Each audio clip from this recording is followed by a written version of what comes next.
Update mga mare for today's video. At eto nga pala yung karugtong ng video natin nung bagong taon mga mare. At dahil nga super late upload na to mga mare, ayan sayang naman kung i-delete natin. At dahil nga tinamad ang mare nyo, ayun hindi ko na voice over yung mga videos ko. Unang pasok nga pa lang ng bagong taon is tinatamad na ang mare nyo, Diyos ko. At kung hindi pa nga nag-init ang ulo natin, ang phone natin, hindi pa natin ito i-voice over, Diyos ko. At mabalik nga tayo sa ginagawa natin mga maret. Ayan nga, patapos na ang mare nyo. Nagkataon nga itong ginawa ko kasi nag-crave ako sa Graham. Dahil nga mahal ang mangga mga mare, ayan, pagtyagaan natin itong condensed na mangga.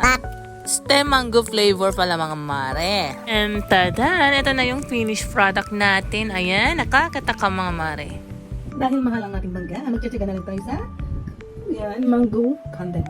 At in fairness mga mare, umabot ng 1 week ang ating Graham. Wow!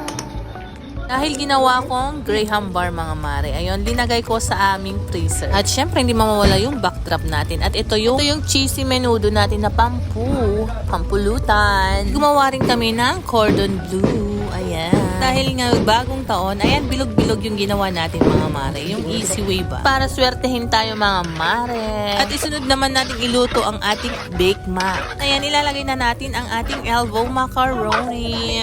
At kasama ko pala ang aking kapatid na nagluluto dyan. Tamang video lang ang mare nyo para may content naman, di ba? Dahil hindi ko talaga may isasabay ang pagbibideo kapag nagluluto ang mare nyo kasi nagiging busy ang mare nyo. At ayan, tamang mekos-mekos lang muna. At ay nagkikrave na naman ang mare nyo, Diyos ko. Ano na to?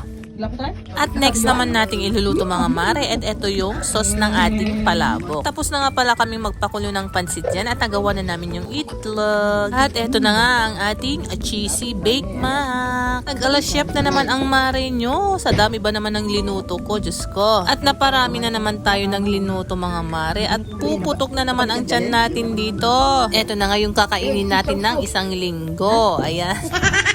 At eto na naman yung reheat to the max tayo mga mare pagkatapos ng bagong taon. Siyempre, huwag natin kakalimutan maglagay ng crispy bacon at saka cheese. At ayan na nga mga mare, pinaulanan na ng cheese. No bake pala itong ginawa natin mga mare, pero kung gusto mo naman i-bake, pwede. At natapos na din nating i-prepare ang ating palabok. At ready na tayong salubungin ang bagong taon mga mare. Siyempre mga mare, pagkatapos natin magluto, ayan, tatambay muna tayo sa harapan. At ayan, nagtipon-tipon po kami dito. Nasalubungin ang bagong taon.